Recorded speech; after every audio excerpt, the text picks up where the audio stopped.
يا أيها الذين آمنوا لا تدخلوا بيوت النبي إلا أن يؤذن لكم إلى طعام غير ناظرين إناه ولكن إذا دعيتم فادخلوا فإذا طعمتم فانتشروا ولا مستأنسين لحديث۔ سورہ الاحزاب کی آیت نمبر 53 کی میں نے تلاوت کیا، اس کا ایک حصہ تلاوت کیا ہے۔ اس کے اندر اللہ تبارک و تعالی ارشاد فرماتے ہیں کہ اصل میں یہ آیت حجاب کے نزول کا واقعہ ہے۔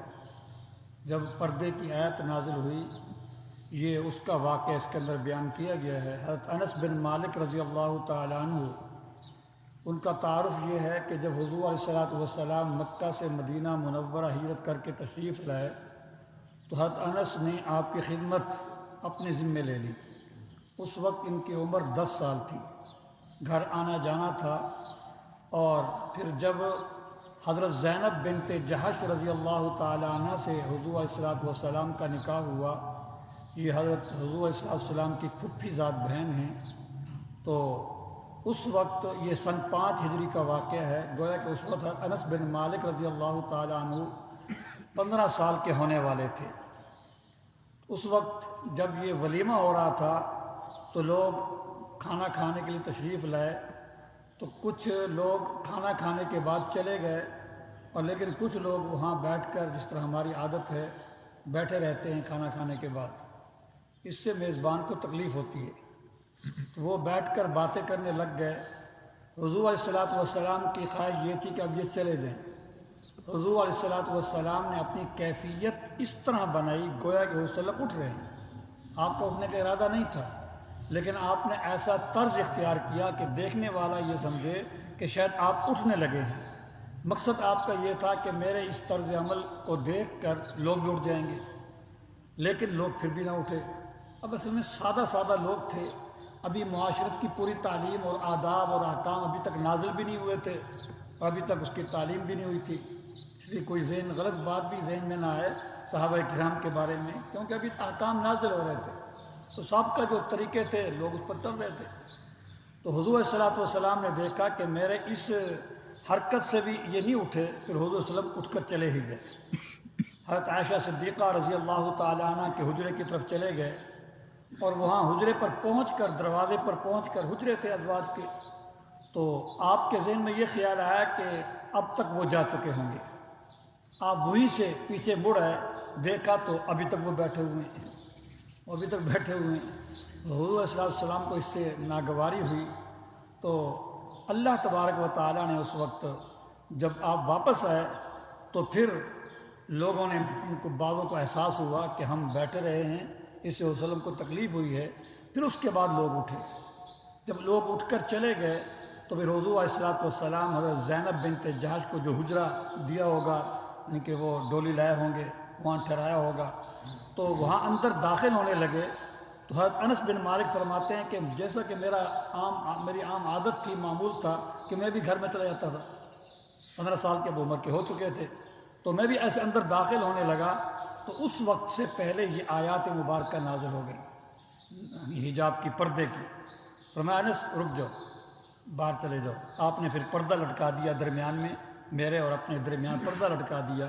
تو حضرت انس فرماتے ہیں انا اعلم بہذا، میں اس پردے کے آیت کے نازل ہونے کے واقعے سے سب سے زیادہ واقف ہوں کہ یہ کب نازل ہوئی، کس کیفیت میں نازل ہوئی۔ تو لوگ آئے ہوئے تھے آپ کی دعوت ولیمہ میں، زینب بنت جحش کی ولیمہ کے موقع پر۔ تو میں جب آپ کے ساتھ اندر داخل ہونے لگا تو اس وقت آپ علیہ السلام نے باہر روک دیا اور درمیان میں پردہ حائل کر دیا۔ اور اس کے علاوہ فرمایا کہ اے ایمان والو، تم نبی کے گھروں میں داخل نہ ہوا کرو، کیونکہ پردے کے احکام نازل ہو چکے ہیں۔ نبی کے گھروں میں داخل نہ ہوئے کرو، الا یہ کہ تمہیں کھانے کی اجازت دی جائے، کھانے پر بلایا جائے، پھر تم آ سکتے ہو۔ لیکن جب ایک تو ادب یہ معلوم ہوا کہ کسی کے گھر ویسے بلا ضرورت نہیں جانا چاہیے، ضرورت کے تحت جانا چاہیے، کھانے کی دعوت کے بغیر جانا بھی نہیں چاہیے۔ الا ان یؤذن لکم الی طعام، یعنی کہ اب کھانا پکا ہوگا کسی کے پاس تو میں بھی چلا جاؤں، وہاں کچھ مل جائے گا۔ فرمایا کہ تمہیں کھانے کے لیے بلایا جائے، تمہیں کھانے کی اجازت دی جائے تو پھر آیا کرو نبی کے گھر میں۔ اور آنے کا بھی ایک ادب ہے۔ فرمایا غیر ناظرین اناہ، اس کے پکنے کی اور تیار ہونے کا انتظار کیے بغیر، یعنی بعض لوگ بہت جلدی آ جاتے ہیں، بعض کے ہاں تو بڑی کھلی جگہ ہوتی ہے، بٹھانے کا بھی انتظام ہوتا ہے، بعضوں کے ہاں تھوڑی جگہ ہوتی ہے، بٹھانے کا خاص انتظام بھی نہیں ہوتا۔ ہمارے ہاں تو رواج ہے کنالوں میں کوٹھیاں بنانے کا۔ انبیاء علیہ السلام تو بالکل سادہ زندگی گزارنے والے، پکا مکان دیکھ کر بھی پریشان ہو جاتے تھے، تو کچی مکان میں حضور صلی السلام کا فقر تو اختیاری ہے، صحابہ کرام بھی فقر اختیار کرتے تھے۔ کچا مکان، بس جھوپڑی جو جس کی بس جو ضرورت کے حد تک ہو۔ فرمایا کہ اس طرح نہ آیا کرو کہ پھر وہاں آ کر کھانے کے پکنے کا تیار ہونے کا انتظار کرتے رہو، اگلا میزبان پریشان ہوگا ان کو کہاں بٹھاؤں، تم 3 گھنٹے پہلے آ جاؤ، پھر اس بیچارے کو بوتلیں پلانی پڑ جائیں گی، کچھ اور بھی انتظام کرنا پڑ جائے گا، بھئی 3 گھنٹے بھی کھانے میں دیر ہے۔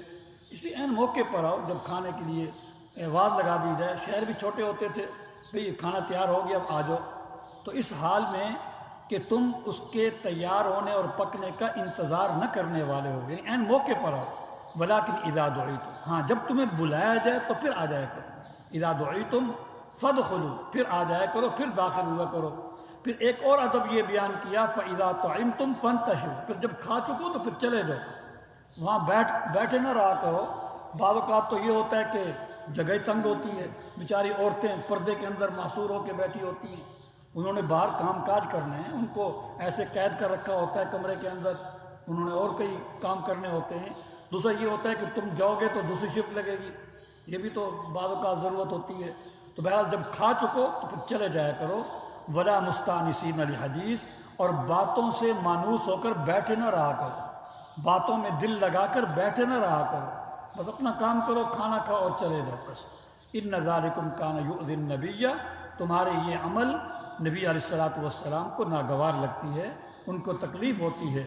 فیستحیی منکم، نبی علیہ السلام کی حالت اور شان یہ ہے کہ وہ بات کو صاف کہتے ہوئے شرماتے ہیں۔ بات کو صاف نہیں زبان سے کہ بھائی چلے جاؤ بھائی، لیکن حضور صلی اللہ علیہ وسلم اس سے نہیں کہتے تھے، وہ نہیں کرتے تھے، شرماتے تھے بات کو صاف کرتے ہوئے، صاف بات کرتے ہوئے شرماتے تھے۔ واللہ لا یستحیی من الحق، لیکن اللہ پاک صاف صاف بات کہہ دیتا ہے، اللہ پاک اس کو نہیں چھپاتا، صاف صاف بات کو اللہ کہہ دیتے ہیں بھئی اس سے کسی کو تکلیف ہو رہی ہے۔ اس لیے مہمان کو بھی چاہیے کوئی ایسا عمل نہ کرے جس کی وجہ سے میزبان کو تکلیف ہو۔ کوئی شکلیں ہو سکتی ہیں جیسے بغیر دعوت کے آ جانا، بہت جلدی آ جانا، دعوت کے بعد جو ہے پھر بیٹھے رہنا، یہ ساری چیزیں باتوں میں مانوس ہو کر باتوں میں دل لگا کر بیٹھے رہنا، یہ سب چیزیں میزبان کو تکلیف دیتی ہیں۔ لیکن میزبان بعض اوقات شرماتا ہے اس کا اظہار کرنے سے، لیکن اللہ حق بات کہتے ہوئے نہیں شرماتے۔ واللہ لا یستحیی الحق۔ اور دوسرا ایک عمل یہ بتایا کہ وَإِذَا سَأَلْتُمُوهُنَّ، اور جب تم عورتوں سے کوئی چیز مانگو فَاسْأَلُوهُنَّ مِنْ وَرَاءِ حِجَابٍ، یہاں تو ازواج مطہرات کا ذکر ہے کہ ازواج مطہرات سے کوئی چیز بھی مانگو تو ان سے پردے کے پیچھے مانگو۔ پردہ یعنی چہرہ بھی نہیں دکھا سکتے، تم بھی ان کا چہرہ نہ دیکھو اور نہ وہ تمہیں اپنا چہرہ دکھائیں، چہرے کا بھی باقاعدہ پردہ ہے۔ بے وقوف احمق لوگ جو ہوتے ہیں وہ یہ کہتے ہیں کہ چہرے کا جو پردہ ہے خاص ازواج کے ساتھ ہے، ازواج مطہرات کے ساتھ ہے۔ اللہ کے بندو، ازواج مطہرات تو ہماری مائیں ہیں، ازواجہ امہاتہم، ازواج مطہرات تو ہماری مائیں ہیں، اور ماں کے بارے میں کوئی غلط سوچ بھی نہیں سکتا، اپنے دل میں کسی قسم کا غلط خیال ہے لا بھی، انتہائی بدبخت ترین آدمی ہوگا جو ماں کے بارے میں غلط خیال دل میں لائے، یعنی غلط کوئی چیز۔ تو ماں کے بارے میں جب یہ ہے کہ اس کے چہرے کا پردہ ہے، اور عام عورتوں کے بارے میں تو فساد کا زیادہ خطرہ ہے، اور خاص کر آج کل کے فساد کے زمانے میں جب فتنہ اور فساد کا زمانہ ہے، سب لوگوں کے سامنے ہے کہ بے پردگی کی وجہ سے کیا کچھ ہو رہا ہے اس دنیا کے اندر، کتنی بے حیائی پھیل رہی ہے۔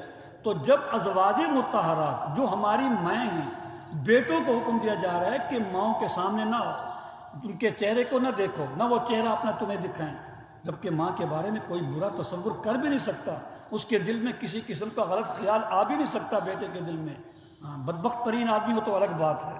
تو جب ان کے بارے میں یہ ہے کہ پردے کا حکم، چہرے کا پردہ بھی ہے، تو عام عورتیں جن کے بارے میں انسان نکاح بھی کر سکتا ہے، اور پھر یہ چہرہ جو ہوتا ہے اس کو مجمع المحاسن کہا گیا ہے۔ انسان کی ساری خوبصورتی چہرے کے اندر ہوتی ہے، انسان چہرے سے پہچانتا ہے کہ یہ خوبصورت ہے بدصورت ہے، چہرے سے ہی محبت پیدا ہوتی ہے، سب کچھ چہرے کے اندر ہوتا ہے۔ تو پھر یعنی کہ صرف آنکھوں کا پردہ ہے جی، چہرے کا کیا پردہ ہے، یا دل کا پردہ ہے جی، چہرے کا کیا پردہ ہے، یہ سب احمقانہ باتیں ہیں۔ تو جب ازواج مطہرات سے چہرے کا پردہ ہے تو پھر عام عورتوں سے تو چہرے کا بطریق اولا پردہ ہونا چاہیے، خاص کر آج کل فساد کے دور میں۔ فرمایا کہ جب بھی تم ان سے کوئی چیز مانگو تو پردے سے پیچھے مانگو۔ ذالکم اطہر لقلوبکم وقلوبہم، یہ چیز تمہارے دلوں کے لیے بھی پاکیزگی کا بہترین ذریعہ ہیں اور ان کے دلوں کے لیے بھی پاکیزگی کا بہترین ذریعہ ہیں۔ وما کان اللہ ان تؤذوا، اس طرح دعوت کے بغیر آنا یا وہاں آ کر بیٹھے رہنا اور پھر کھانے کے بعد بیٹھے رہنا، کہتا جس طرح یہ چیز نبی کو تکلیف دیتی ہے کسی بھی شکل میں نبی کو تکلیف نہ دو۔ ما کان لکم، تمہارے لیے بالکل روا نہیں ہے، گنجائش نہیں ہے کہ تم اللہ کے رسول کو ایذا پہنچاؤ، تکلیف پہنچاؤ کسی بھی شکل میں۔ اور ایک حکم جو آخری حکم ہے وہ خاص نبی علیہ الصلوۃ والسلام کے ساتھ خاص ہے، ولا ان تنکحوا، اور تمہارے لیے یہ بھی جائز نہیں ہے کہ تم نبی کی بیویوں سے ان کے بعد نکاح کرو، کیونکہ انبیاء کا نکاح باقی رہتا ہے، باقی سب کا نکاح ختم ہو جاتا ہے۔ کوئی انسان مرتا ہے تو عدت گزارنے کے بعد نکاح ختم ہو گیا، اب وہ عورت کسی اور سے بھی کیا کر سکتی ہے، نکاح کر سکتی ہے۔ لیکن ازواج مطہرات جو ہوتی ہیں انبیاء علیہ الصلوۃ والسلام کے ساتھ ان کا جو نکاح ہوتا ہے وہ ختم نہیں ہوتا، وہ ہمیشہ ہمیشہ کے لیے اللہ پاک کا اعزاز ہے، اللہ پاک کا ان کے لیے اعزاز ہے کہ وہ ہمیشہ نبی کے نکاح میں رہتی ہیں، اور پھر نبی کے نکاح کے رہنے کے بعد قیامت کے دن جنت میں بھی وہ انہی کی نکاح کے اندر ہوں گی۔ تو تم میں سے کسی کے لیے بھی جائز نہیں کہ تم نبی کی بیویوں سے نکاح کرو اس کے آپ کے الصلوۃ کے فردہ فرما جانے کے بعد کبھی بھی۔ ان ذالکم کان عند اللہ عظیما، بے شک یہ چیز اللہ کے ہاں بہت بڑی چیز ہے، بڑی خرابی کی چیز ہے، تمہارے دل میں بھی اس کا خیال نہیں آنا چاہیے۔ ان تبدوا شیئا او تخفوہ، اگر تم کسی چیز کا اظہار کرو یا اس کو دل کے اندر رکھو، اللہ اس کو بھی جانتا ہے۔ فإن اللہ کان بکل شیء علیما، بے شک اللہ تبارک و تعالی ہر چیز کو خوب جانتے ہیں۔ اس لیے یہ جو آداب بیان کیے گئے خاص کر کسی کے گھر میں جانے کے، دعوت کے، یہ سب کے لیے